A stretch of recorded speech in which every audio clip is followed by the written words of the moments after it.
Have you ever wondered what makes your water bottle squirt when you squeeze it? Can you imagine? The air around us is like a giant, invisible blanket which presses down on everything, even us.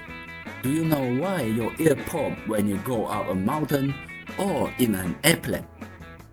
Pressure is all around us, whether it's the air we breathe, the gas in balloon, or the water in pool. It's working in cool ways every day. Hi guys, my name is Gan, and today we are going to learn about the physics chapter 2, which is pressure. In this video, we are going to learn about the basic of pressure, Pascal principles, Archimedes principles, and Bernoulli principle. So now, let us look at the basic of pressure. In these chapters, students are able to first communicate about the concept of the pressure, and second, we are going to use the basic formula of the pressure.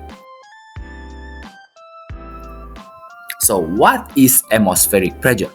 Atmospheric pressure is a pressure that due to the wear of the layer of air that acting on the surface of the earth. So what is the effect that atmospheric pressure to human? So when we are at the high place, which is here top, there's very thin air layer, which means there's very less air on it and causing a lower atmospheric pressure. So the air in human body has the higher pressure when we compare to atmospheric pressure, which means we are going to having hard to breathe in oxygen when we are on the here top. So now let us look at the liquid pressure.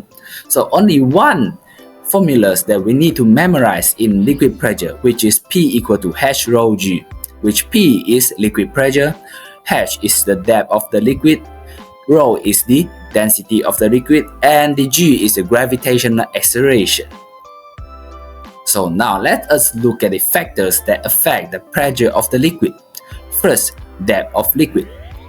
When we observe the pictures, we can notice that the greater of the depth, the greater the distance of the liquid squirt, which means the greater the depth, the higher the liquid pressure.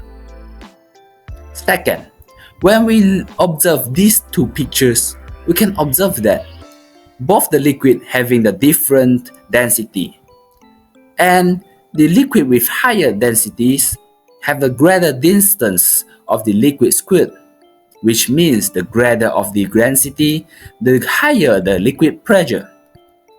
And last, when we observe in these two pictures, which one of the liquid is at Earth and one of the liquid at Moon, which Earth had a higher gravitational acceleration than Moon.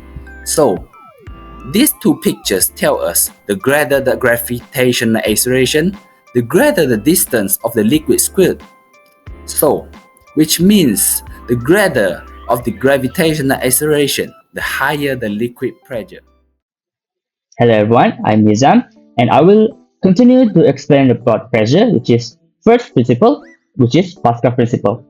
And understand how we amplify the force. So we can already explain what is the pressure. So I will explain the principle, which is Pascal principle. Let's start with the basic of Pascal principle. What is it? Pascal principle is a fundamental concept in fluid mechanics that states that when pressure is applied to an incompressible fluid within an ecosystem, the pressure change is transmitted equally in all directions throughout the fluid. So, there are two key concepts that we must learn before we go deep to the Pascal principle, which is incompressible fluid and transmission of pressure. So, let's clarify what we mean by an incompressible fluid. These are fluids that don't change in volume when pressure is applied. For example, water and oil. Then we go to the next key concept, which is transmission of pressure. So, when we apply pressure to any point in such a fluid, this pressure is transmitted equally throughout the entire fluid. This means that the pressure change is not just localized but felt equally in all directions and at all points within the fluid. So, for example, in this video, if we put the pressure to the first piston, which is the smaller piston, we will have the same pressure at the second piston, which is at the car, to push the car upwards. So basically, this means that pressure change is localized. So it's not just localized, but felt equally in all directions within the fluid. So let's say actually, we can express Pascal principle mathematically. If we have 2 points within the same fluid, the pressure at point 1, which is we know as P1, is equal to P2, pressure at point 2, when the fluid is in a static condition. Also, as we know, pressure is equal to force over area, so we can express the formula to for F1 over A2, F1 over A1 is equal to F2 over A2, which is the force in expressed in force and area. So, this simple equation help us to understand and calculate the behavior of fluid in various scenarios. So, Pascal principle is not just a theoretical concept. It has practical application especially in our daily life. For example, we have hydraulic system like car brakes and hydraulic lift, which is the principle allow us to use small force to be amplified. For example, like when you press down on the brake pedal, the force transmitted through the brake fluid, resulting in a much larger force being applied to the brake pads. Also, even in our everyday life, we actually found this Pascal principle in early in the morning actually, which is when we squeeze the toothpaste tube. So, if we think about we squeeze the toothpaste tube, the pressure that you apply at the one end transmitted through the toothpaste, forcing it out of the other end. So, this is basically Pascal principle. So, let's demonstrate to visualize Pascal principle. Let's consider a simple experiment. If you have filled a balloon with water and you squeeze it, the pressure you apply is transmitted through the water, causing the balloon to expand uniformly, like this video. So this demonstrates how the pressure change is distributed equally throughout the fluid. So let's recap. There are three things that we learned today. We learned, which is about Pascal principle, which is explanation, which is Pascal principle explain the behavior of fluid under pressure, and the formula, which is P1 is equal to P2 or F1 over A1 is equal to F2 over A2. And we learn about real world example, which is application that widely used in engineering and everyday life, such as cup brakes, hydraulic lift, and even squeezing the toothpaste tube. Then I will pass to the next topic, which is Archimedes principle. Alright, so back with me. In today's session, for my part, I will be presenting regarding under pressure, talking about Archimedes principle. Now, what is it that I want to talk about or mention in today's class when it comes to Archimedes principle are two things. First of all, is exactly what Archimedes principle states, and another one is buoyant force. Now, let me begin with buoyant force. Now, what exactly buoyant force is? From the word itself, it has force, but what does buoyant stands for? Now, when it comes to force, it's something that pushes. And when it comes to buoyant, it is something that pushes for an object that is submerged in water, but upward. Now, how does that happen?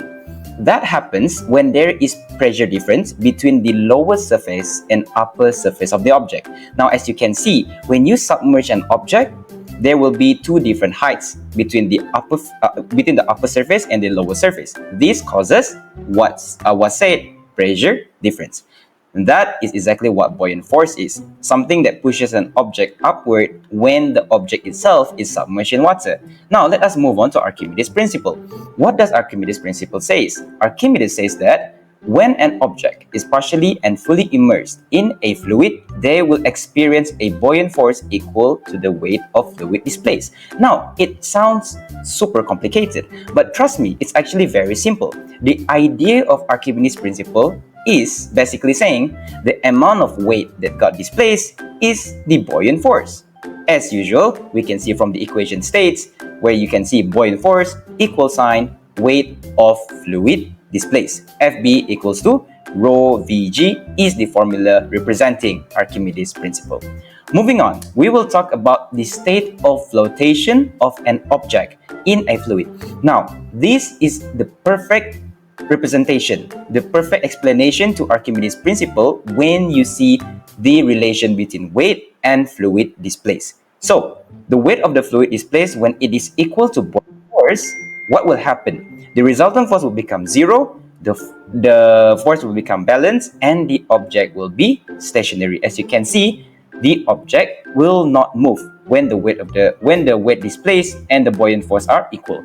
Moving on to the next one is when the weight of the water displaced is greater than the buoyant force, what will happen is resultant force downwards, unbalanced force, and the object move downwards with an acceleration. Now, this is exactly why when let's say you have an iron ball or a plastic ball, when you throw an iron ball into the sea, what will happen? It will submerge. In the other word, when you throw the plastic ball, then it will show the opposite result because of the weight displaced is not greater than the buoyant force. Moving on to the next scenario, when the weight of the water displaced is less than the buoyant force, the resultant force upwards, unbalanced force, and the object moves upward with an acceleration. So, all I'm saying for these three scenarios is the relation between the weight of the water displaced and the buoyant force.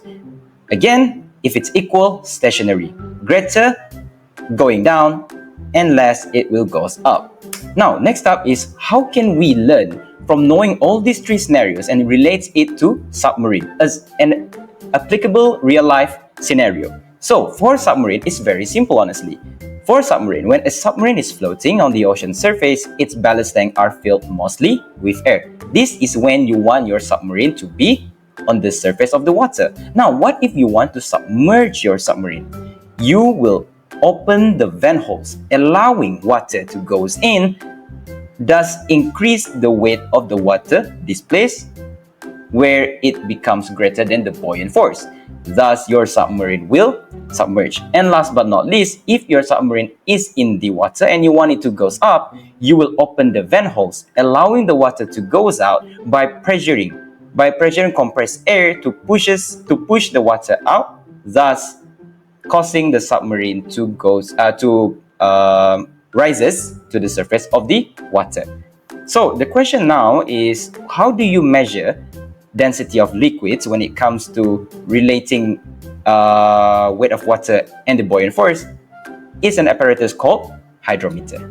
So that is all that I would like to share with my fellow audience today regarding Archimedes' principle and buoyant force, and how do you apply these two concepts in real life situation. Thank you very much. Now, do you know why a roof will be blown away by a wind? So we can relate this into Bernoulli's principle. Bernoulli principle states that in an ideal fluid flow, an increase in the speed of fluid occurs simultaneously with a decrease in pressure and vice versa. Air, gas, liquid, and water are fluids. Hence, they all follow the Bernoulli's principle, which, when the movement of fluid is very fast, the pressure are low.